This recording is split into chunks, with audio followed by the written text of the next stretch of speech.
welcome back to the deep dive. Oh, So you sent us a fantastic stack of resources, mostly visual guides and some linguistic notes. And they're all focused on one thing, really. Moving you past that technical textbook English and into true conversational fluency. that's right. So our mission today is a deep dive into the language of metaphor, specifically English idioms. Exactly. And, idioms are kind of the final frontier for sounding like a native speaker. Because they just defy literal translation. They absolutely do. They're phrases where the meaning is, well, it's completely different from the sum of its words, which is why they catch learners off guard so often. Right. So instead of asking you to just memorize these long lists, we're going to unpack 8 essential English idioms by sorting them into logical visual categories. Which I love. And this visualization method is it's far more effective for long-term recall. It really is. I appreciate this method because it taps into how we fundamentally categorize the world around us. We're sort of mapping out the linguistic anatomy of English by asking, where does the metaphor come from?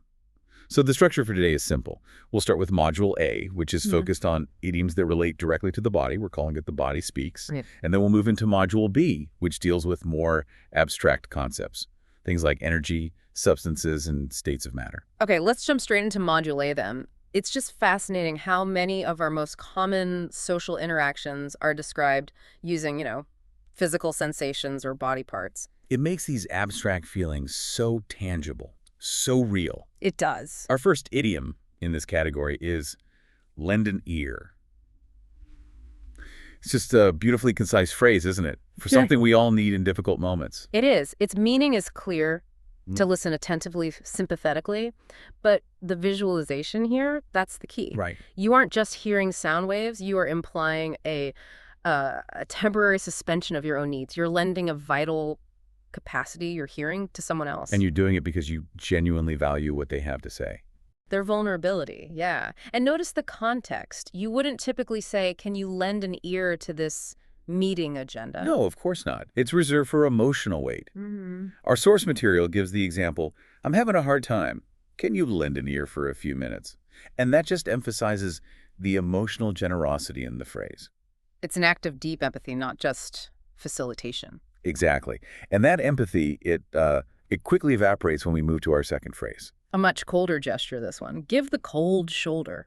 If lending an ear is sympathy, then giving the cold shoulder is, well, it's active, intentional rejection. Deliberately ignoring someone or treating them in an unfriendly way. And what's so fascinating here is how the origin story just solidifies that meaning. Oh, it really does. This isn't just passive avoidance. It was a deliberate social weapon. So what's the story? Historically, if you had a guest who had, overstayed their welcome, instead of serving them the fresh, hot main course, You'd give them leftovers. worse, you'd serve them a cold, tough cut of shoulder meat. And this gesture signaled, without a word, that the hospitality was over. It was time to leave. Wow, that historical context is so powerful. It makes you realize that giving the cold shoulder is an action. It is. It's an action signaling contempt or dismissal. So it's not just failing to notice someone. It's an active, deliberate snub. Precisely. It turns that passive feeling of being ignored into an aggressive act of social withdrawal. Okay, so moving up the body, let's talk about something that causes literal physical discomfort. Pain in the neck. Yes. We use this to describe persistent irritation. Someone or something that is just consistently annoying or troublesome or inconvenient. The tension, both physical and metaphorical, is constant. And this is where we get a great piece of cultural insight from our sources. Right. Many cultures, when they describe irritation, they locate it in the head. They get a headache from a situation. A headache. But English specifically anchors this chronic annoyance in the neck. Why do you think that specific choice became the standard? Well, I think it connects back to posture and persistence. A headache can be sharp, acute, overwhelming, but temporary. But a pain in the neck. A pain in the neck suggests a chronic tension, a lingering tightness. It's a difficulty you constantly have to carry. Or turn away from. Exactly. It's that low-grade, everyday struggle. When we see the example, filling out these tax forms is a real pain in the neck, it's not a crisis. No, it's just an inconvenient, persistent drain on your energy. That's it. That makes perfect sense. It's the bureaucratic equivalent of a persistent muscle strain. It's not devastating, but it completely drains your afternoon. For our final body idiom, we're heading to the lowest point. Get your feet wet. Mm-hmm. This means trying something new for the very first time, Mm-hmm. specifically to test the waters and see what it's like. Before you commit fully. Exactly. It's all about initiation without the obligation. And the visual logic is just flawless. If you're about to jump into a deep, unfamiliar body of water, you don't dive head first. No, you wade in. You wade in just enough to feel the water's temperature, to gauge the depth. It represents a low-risk entry into a potentially high-risk activity. And this applies everywhere in modern life. Yeah. From careers to hobbies. You don't quit your job to become a baker overnight. No. You take the entry-level class to get your feet wet before signing up for the full course. It manages that anxiety by making the first step feel manageable. So if we just pause for a moment and reflect on this first module, Okay. notice the underlying pattern. We didn't just review definitions. We saw how the physical action or the location is intrinsically linked to the social outcome. Right. The ear connects directly to the act of sympathetic listening. The icy shoulder connects to active rejecting. The aching neck connects firmly to that persistent annoyance. And wet feet, that initial contact, connects to trying new things in a measured low-risk way. That structural categorization is exactly what makes these phrases stick. Mm-hmm. So now let's pivot away from physical anatomy and make that transition into our second category, Module B, Mind and Matter. Here, we're exploring how English uses objects, substances, states of matter to describe these intangible concepts. Like our energy levels, emotional intensity, and ultimately failure. And what's so crucial in this module is realizing that these metaphors use tangible, easily visualized items. Like beans or smoke. Exactly. To quantify something you can't really hold, like enthusiasm or effort. Okay, so let's kick off Module B with a dose of vitality. Full of beans.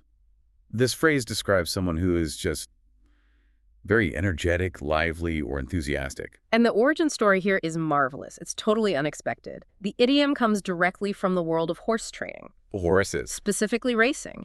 It referred to horses that had been fed fava beans. Fava beans. Yeah, which were known to make them spirited, restless, and highly animated.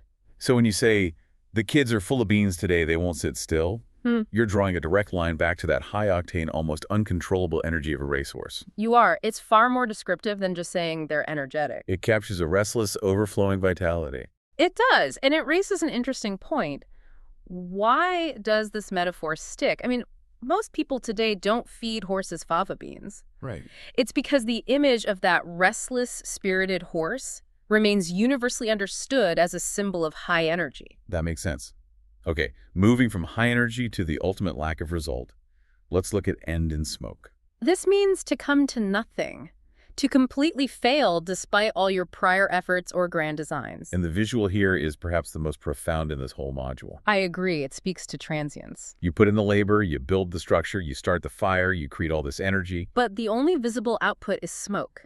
And smoke is ephemeral. You can't grasp it, you can't trade it, you can't contain it. It perfectly symbolizes effort that just dissolves into thin air, leaving no solid result behind.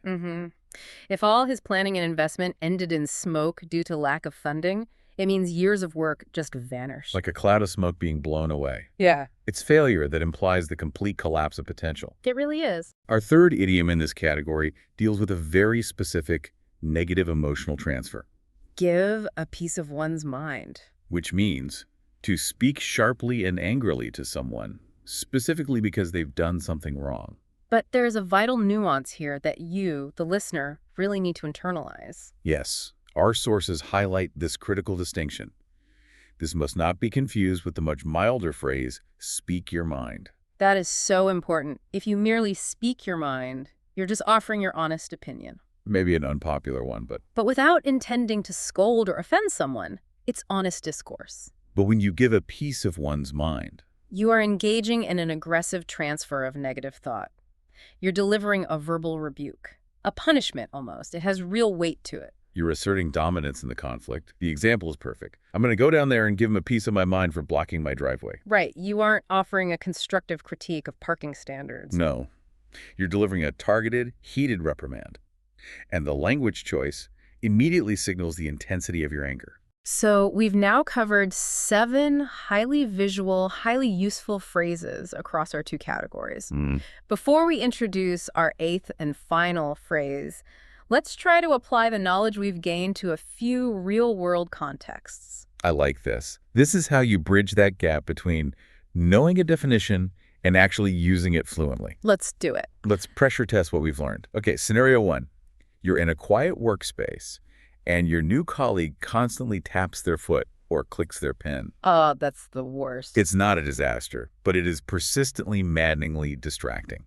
What's the most fitting idiom? Oh, they are definitely a real pain in the neck. 100%. The behavior isn't malicious, but it's that constant low-grade inconvenience that just builds up tension. And it's perfectly captured by the chronic, aching quality of that phrase. Exactly. Okay, scenario 2. Moving to finance. Your friend is paralyzed by fear and won't invest their savings because they're terrified of losing everything. Yeah. What advice do you give them using one of our idioms? You suggest they buy just one single low-risk stock to get their feet wet. That low-risk entry point. Yes. That initial step into the unknown. It mitigates their fear by minimizing the commitment, letting them test the water before they jump into the deep end of the market. Those scenarios really show how useful these phrases are. Now, before we conclude, we have to introduce the final idiom from the master list. This one didn't fit neatly into the body or matter categories, but it is maybe the most useful for building instant rapport through shared experience. And that phrase is join the club. Yes. While it doesn't use a physical object or body part as its main metaphor, it just conveys this profound solidarity and a shared difficulty. The source notes actually use a couple of phrases to capture the meaning, like Tong Bing, Shang Lian, and Bigem Bi. Solidarity and shared misery, and same here. That's it. It's the meta-idiom of commiseration. It acknowledges a common struggle without needing some long explanation. Yeah. If someone tells you, I feel like I'm constantly catching up on emails, you just reply, Join the club. join the club, and it instantly bonds you through that recognized mutual problem. It's just an efficient way to show empathy and shared frustration. And that wraps up our 8 phrases. And it really shows how categorization and these origin stories make them instantly memorable and applicable. So what does this all mean for you? Well, the key takeaway, the core philosophy of this deep dive, is that fluency isn't achieved through rote memorization. No, it's not. It's achieved when you understand the logic behind the language. When you can visualize that cold cut of meat being served, or that horse bounding with energy, Dip the fava bean. the phrase becomes an intuitive part of your mental landscape. Absolutely. Now that you've internalized these 8 phrases and their underlying visual logic, we encourage you to listen for them, and more importantly, actively use them in your conversations this week. You've already gotten your feet wet with this knowledge. So now go apply it. And here is a final provocative thought to leave you with. Yeah. We categorize these idioms by the source of the metaphor, body part, object, state of matter. Now, consider the sheer volume of other common English phrases we use daily that are rooted in physical actions or historical contexts we never even pause to consider. Right. What is that universal tendency to constantly use the concrete world to describe abstract feelings? What does that tell us about how human language must constantly anchor itself to physical reality in order to evolve? A physical action today can truly become a core abstract concept tomorrow. Thank you for joining us on the Deep Dive. We'll catch you on the next one.